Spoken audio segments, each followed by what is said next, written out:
Je vais donc introduire notre premier intervenant, qui est Jean Gabin Teboutsé. Il est professeur titulaire du département de pédagogie de la faculté d'éducation de l'Université Sherbrooke.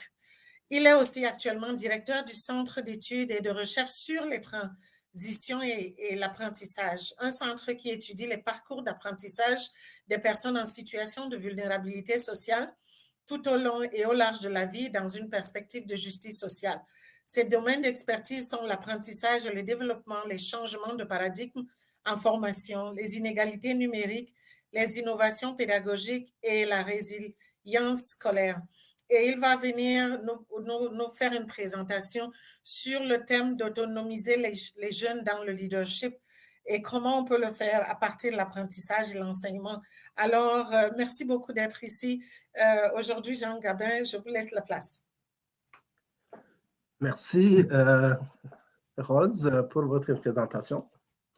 Alors, bonjour tout le monde, les personnes que je vois et les personnes que je ne vois pas. Alors, la petite présentation que je vais vous faire, je l'ai intitulée « Former, préparer les jeunes au monde du travail en constante évolution, du changement de paradigme aux stratégies gagnantes pour les acteurs éducatifs ». Alors, diapo suivant. Bon, le plan de ma présentation, il est très simple. Une petite introduction. Ensuite, vous présenter les compétences du XXe siècle. J'ai aussi prévu des questions qui vont peut-être faire réfléchir tout le monde, les participants ici présents, les personnes participantes ici présentes. Et je vais aussi montrer comment, si on veut vraiment penser, former les jeunes qui vont s'adapter au monde du travail en perpétuel changement, en constante évolution, ça prend des innovations pédagogiques qui impliquent un changement de paradigme chez les formateurs, chez les personnes, les enseignantes et enseignants, je dirais même chez tous les acteurs éducatifs. Quelques stratégies gagnantes pour justement s'inscrire dans une perspective de former aux compétences du XXIe siècle. Je terminerai par une petite conclusion. Diapo suivante.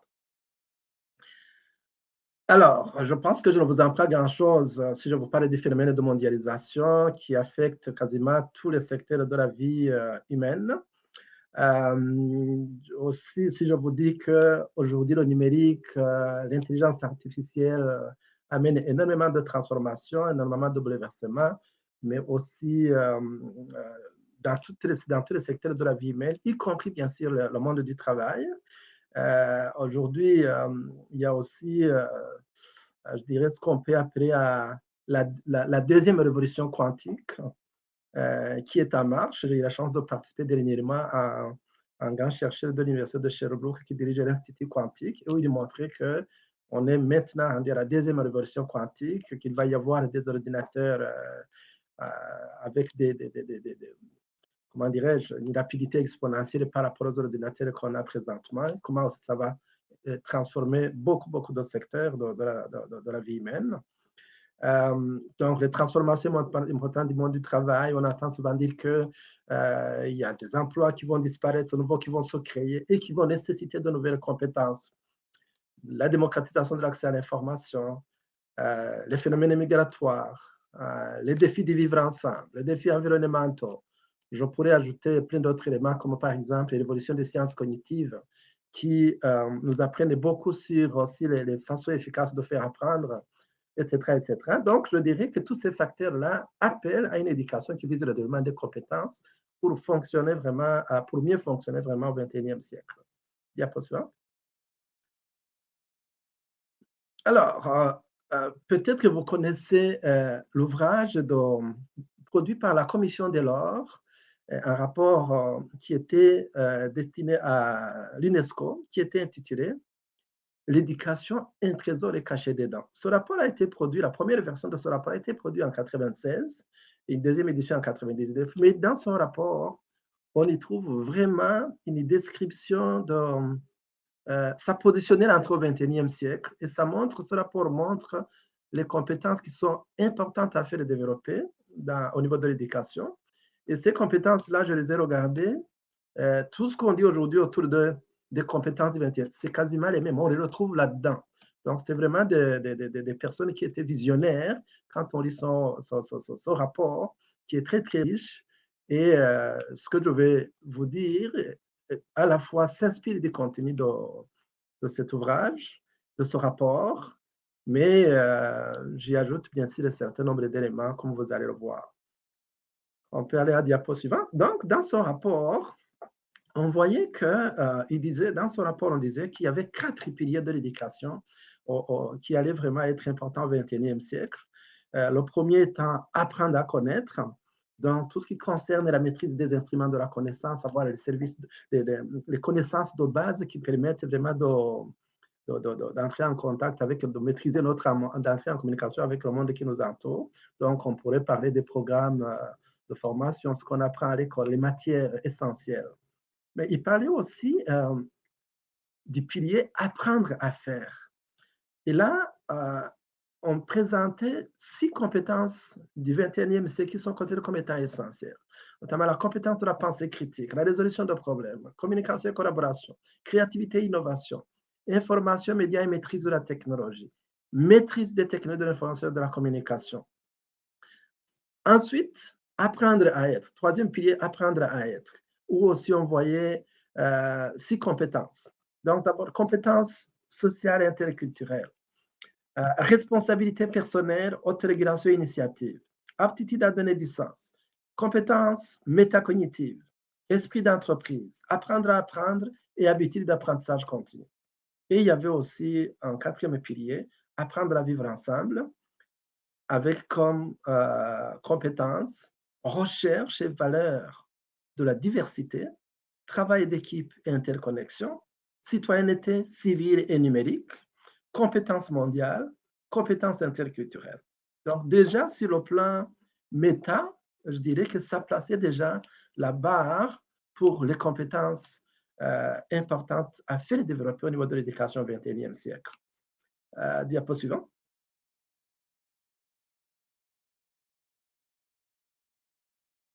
Diapo suivant.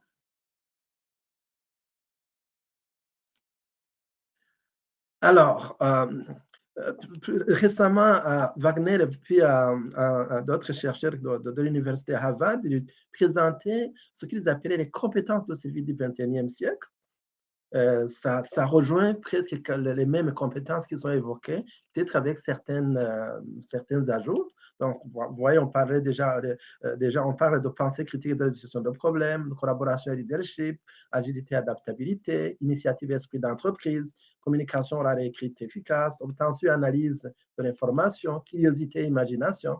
Donc, on voit que dans un monde qui évolue constamment, où on n'a pas nécessairement, comment dirais-je là, où on doit s'inscrire dans une perspective d'apprentissage permanent parce que les défis continuent à se transformer, à se complexifier. Donc, ça prend des compétences vraiment qui reflètent, qui nous permettent, je dirais, de naviguer dans la complexité du XXIe siècle. Diapo suivant. Bon, alors, si on regarde le rapport de la commission Delors, si on regarde toutes ces compétences qu'on considère comme étant essentielles au XXIe siècle, on pourrait se poser la question, c'est une question que je pose à vous, je dirais 2 questions d'ailleurs. 25 après la publication du rapport Delors, quel bilan peut-on faire du travail de l'école quant à sa contribution au développement des compétences du XXIe siècle chez les apprenants? L'école a-t-elle réussi ou réussit-elle aujourd'hui à faire développer de manière équitable et inclusive ces compétences chez les apprenants? Des questions auxquelles je vous invite à réfléchir. On pourra peut-être échanger par la suite autour de ces questions. Diapo suivant. Par ailleurs, pour les personnes enseignantes ou même tous les acteurs de l'éducation, Saint-Onge a publié un ouvrage qui s'appelle, qui a pour titre « Moi j'enseigne ». Mais eux apprennent-ils? Donc, c'est une question que normalement toute personne enseignante devrait se poser. Est-ce que quand j'enseigne, est-ce que mes étudiants apprennent? Est-ce que mes élèves apprennent? C'est une question importante. Diapo suivante. Alors, si on pense à former vraiment au développement des compétences, ça implique vraiment un changement de paradigme. Ça implique qu'il faut concevoir des innovations pédagogiques qui impliquent un changement de paradigme où on doit passer du paradigme de l'enseignement au paradigme de l'apprentissage. Et si on parle de passer du paradigme de l'enseignement à celui de l'apprentissage, hein, c'est exigeant. Je vous ai mis une situation des auteurs qui ont pensé déjà au début des années 2000, qui avaient pensé à ce que impliquait ce changement de paradigme. Si je la lis, the idea of focusing on learning rather than teaching requires that we rethink our role and the role of students in the learning process. The focus on learning rather than teaching, to focus on learning rather than teaching, we must challenge our basic assumptions about how people learn and what the role of a teacher should be. We must unlearn previously acquired teaching habits.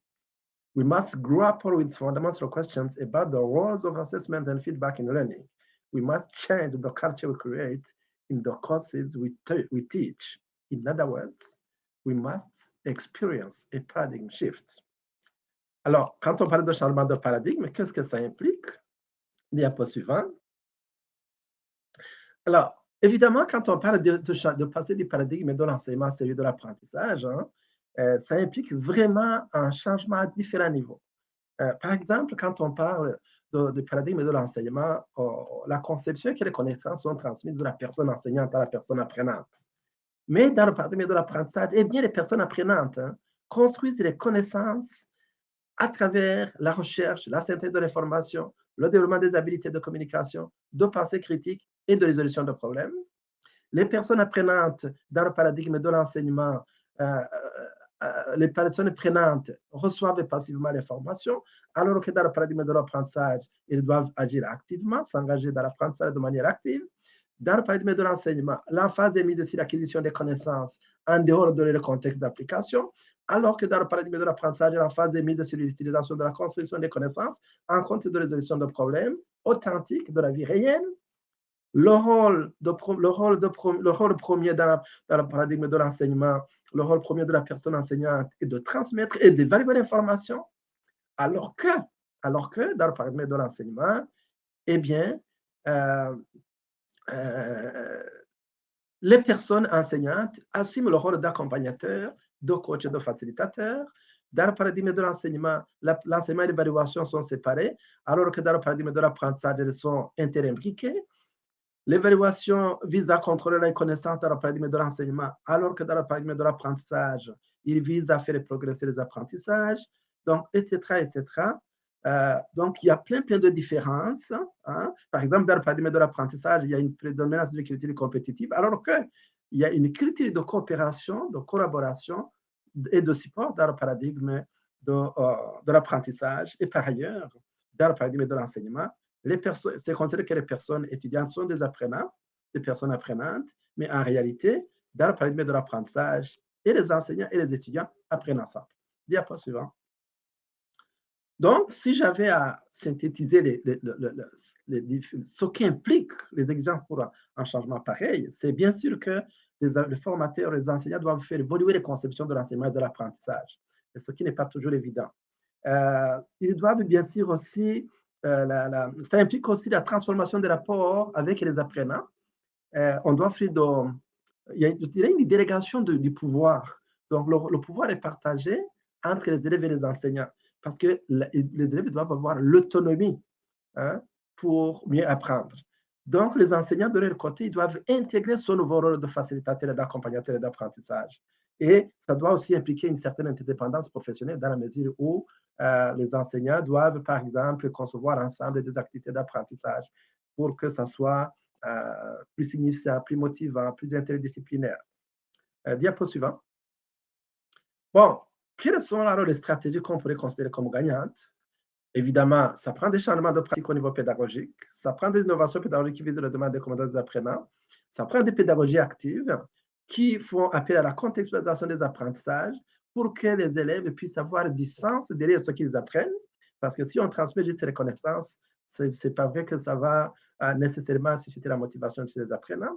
Donc, ça prend d'autres formes d'apprentissage, comme l'apprentissage collaboratif, l'apprentissage personnalisé, l'apprentissage par problème, par projet, étude de cas. Mais ça prend aussi d'infuser l'approche orientante dans les activités d'apprentissage. Donc, intégrer l'approche orientante dans les activités d'apprentissage. Diapo suivante. Alors, quand on parle d'approche orientante, qu'est-ce qu'on veut dire, hein? L'approche orientante est quand même très, très importante pour contextualiser notamment tout ce qui concerne le rapport au monde du travail. Donc, une approche orientante, c'est une démarche concertée entre une équipe école et ses partenaires, entendez là, par exemple, la communauté, les entreprises, dans le cadre de laquelle on fixe des objectifs et on met en place des services, qu'ils soient de nature individuelle ou collective, des outils et des activités pédagogiques qui visent à accompagner l'élève dans le développement de son identité et dans le cheminement vocationnel.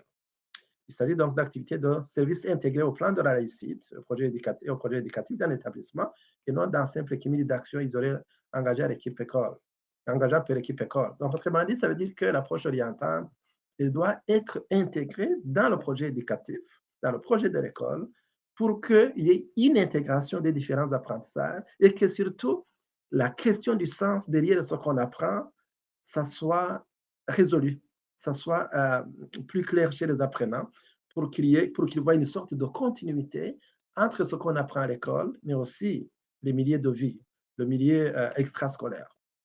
Diapo suivante. Bon, je donne par exemple dans le programme de formation de l'école québécoise, hein, il y a un domaine général qu'on appelle l'orientation et entrepreneuriat. Donc, ça montre qu'il y a une certaine vraiment contextualisation des situations d'enseignement-apprentissage dans, comment dirais-je, de l'approche orientante.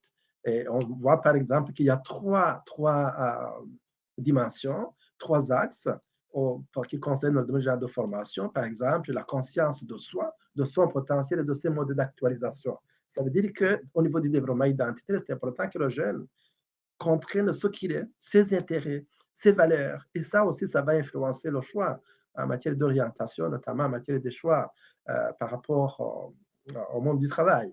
Le deuxième axe, appropriation des stratégies liées à un projet. Donc, dans le projet, il y a des choses qu'on apprend. Par exemple, son propre projet personnel. Qu'est-ce que je vais faire dans ma vie? Quel cheminement je devrais suivre pour y arriver? Quelles compétences je devrais développer?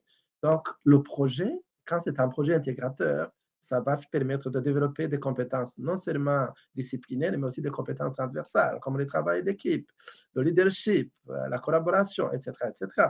Et bien évidemment, un troisième axe, la connaissance du monde du travail, la connaissance du monde du travail, des rôles sociaux, des métiers et des professions. Donc, encore une fois, la contextualisation. Diapo suivante. Diapo suivante. Vous avez reculé. Voilà, donc je donne ici quelques exemples. Comment on peut, par exemple, intégrer des éléments d'information d'orientation au programme disciplinaire. Hein? Quelques exemples d'actions concrètes qui intègrent l'approche orientante. On peut aussi offrir des activités de la vie scolaire qui favorisent le développement de l'identité, le cheminement vocationnel, réaliser des projets collaboratifs interdisciplinaires, stimuler et encourager la participation des élèves à des activités parascolaires structurées, mettre à la disposition des élèves des outils performants d'information et d'orientation, offrir une aide individuelle aux élèves, établir un partenariat avec la communauté, les entreprises, les organismes communautaires, stimuler le leadership chez les élèves, etc., etc. Donc, en conclusion, dernier diapo, on ne se le cachera pas, le monde du travail ne va jamais cesser d'évoluer, sous la poussée notamment des technologies numériques ou de l'intelligence artificielle. La nécessité de former des jeunes aux compétences durables de manière équitable et inclusive se pose aujourd'hui avec beaucoup, beaucoup d'acuité. Les systèmes éducatifs doivent nécessairement s'engager dans des innovations pédagogiques qui mettent en place, comment dirais-je, qui déploient des pédagogies actives et de l'approche orientante. Et bien évidemment, ça ne doit pas être l'initiative des enseignants uniquement. Ça prend bien sûr une intervention de nature écosystémique. Oui, au niveau des enseignants et des rôles qui doivent jouer. Il y a bien sûr les écoles, les directions d'école, le ministère, donc tous les acteurs, le gouvernement, tous les acteurs qui sont impliqués dans l'approche, qui sont impliqués dans l'éducation des jeunes, doivent se sentir interpellés, intervenir chacun au niveau qui le concerne. Voilà, je vous remercie.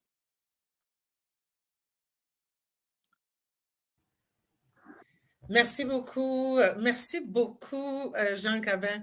Merci vraiment de cette présentation qui arrive à situer, à lancer vraiment ce qui est au cœur de la discussion qui va nous diriger toute la journée. Il y a le besoin, l'importance aujourd'hui au niveau de la construction des compétences, mais comment on arrive à construire les compétences et le rôle de l'apprentissage et de l'éducation pour vraiment préparer le terrain, en fait, au niveau de la construction des compétences dont on a besoin sur le marché du travail. Merci infiniment pour cette présentation et qui va nous guider dans les conversations qu'on va avoir tout au long de la journée. Donc, j'invite tout le monde, si vous voulez avoir une conversation je pense que Jean Gabin va être disponible quelques minutes pour les questions dans vous pouvez le rejoindre à la session réseautage. Je pense que oui, c'est au niveau de la chambre de réseautage pour pouvoir poser, si vous voulez lui poser des questions et puis continuer la conversation. Merci infiniment.